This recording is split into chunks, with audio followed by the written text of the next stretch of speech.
separatism. Some breaking news coming in to us now from The Hague in the Netherlands. The UN court has issued an arbitration ruling on a territorial dispute over the South China Sea. The Hague Tribunal found that China has no legal basis to claim historic rights to resources in the contested area. I think we all know that the outcome is a great victory for the Philippines and for the Filipinos, that we were able to invalidate the 9-dash line, which was very unreal, and we were able to obtain for ourselves the entitlements such as the EEZ. Unfortunately, we did not pursue the enforcement of this win for us, this great victory, because the incumbent administration decided to shelf it.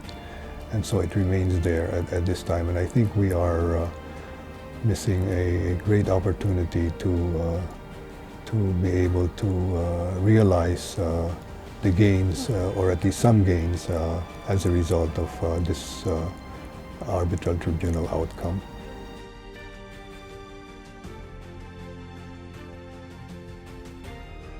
I think we have to remember that there is a consensus that we run that 9 out of 10 Filipinos believe that we should be asserting ourselves to a greater degree in terms of being able to realize the outcome of the tribunal. We of course have not done this. I think the lesson to be learned here is we should listen to the people. The government should listen to the people, and this is the will of the people, that 9 out of 10 should undertake to move this outcome forward. Many, including Foreign Minister Wang Yi of China, believe that war is not an option. It is unreal. In this modern world, it's an unreal expectation. We also took a good look at the assessment of experts in terms of the probabilities of war, and we came to the conclusion that China has an economy that's majority, but in a majority they were dependent on trade. They are also heavily dependent on the importation of fuel. So the goods and services, and as well as the fuel, has its limitations and must traverse important open shipping lanes, such as the Malacca Straits, the Indian Ocean. And these shipping lanes are, by the way, under the control of the US Navy. So again, war is not a consideration, and we should stop shrinking from the thought that there would be a war if we asserted ourselves.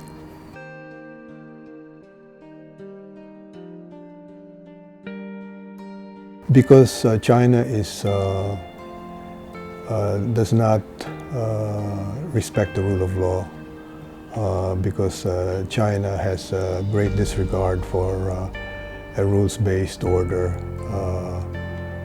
We believe that it has all the manifestations of a bully. And how do we deal with a bully? So far, we have not been very effective, but in terms of our objective experience, we could say that the way to deal with a bully is to constantly internationalize what that bully is doing, so the world knows that he is a bully and he's doing this. And secondly, we should try to avoid bilateral meetings with this bully, because he's going to eat us up. He will have us for breakfast, lunch, and dinner. So we try to select the fora with which we will be dealing with China, and this has got to be in a multilateral setting at all times. I think it's possible to be friends with the country, but still have the privilege of being able to maintain your sovereignty and to assert your sovereignty in a manner that is allowed by international practice and law.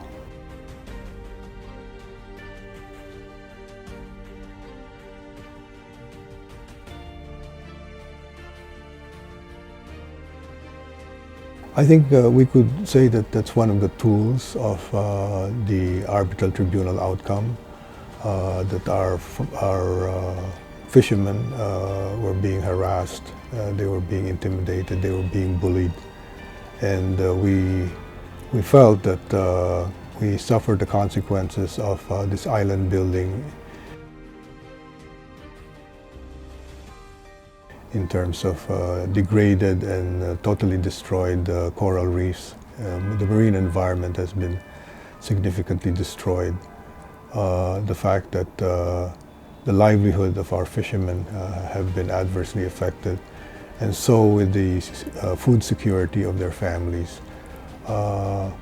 We felt that going to the ICC and taking the view that there were crimes against humanity that were committed by the senior officials of China. We felt that this was consistent with trying to uphold our sovereignty. No matter how big a country or how small a country you have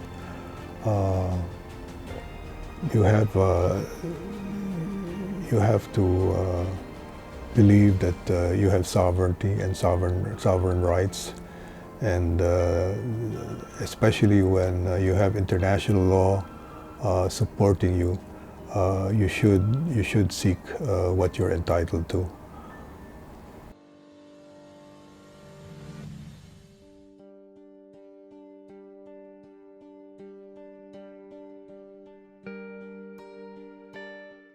Our young people have a role to play here in terms of these problems that we're having currently in foreign relations.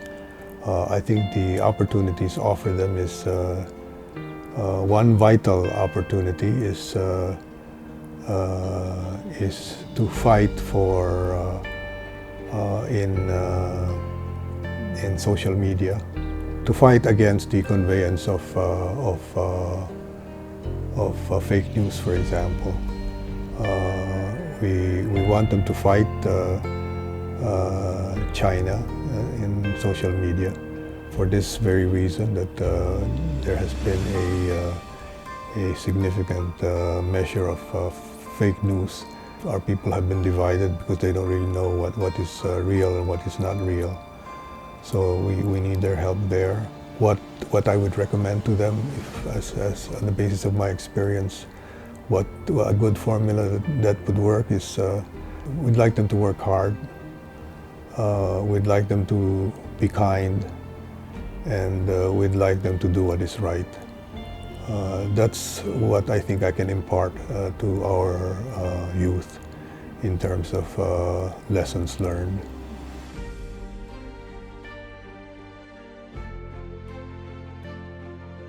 Oh yes, I think if, for example, we stood together in terms of what is right, I think there's nothing to fear, because right now there is some environment, there is some feeling of the fact that there is fear in terms of being able to express yourself.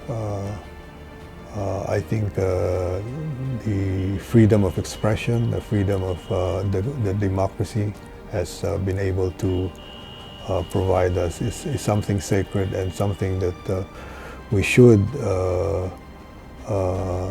consider a privilege, and it's an opportunity for us to put ourselves together, everyone in the country being one, and we can accomplish many things, and we should do that.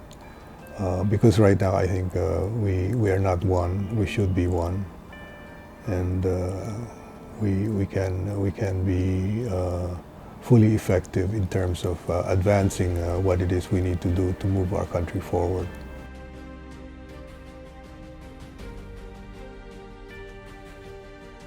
That we try to do what we can to help our country, basically that.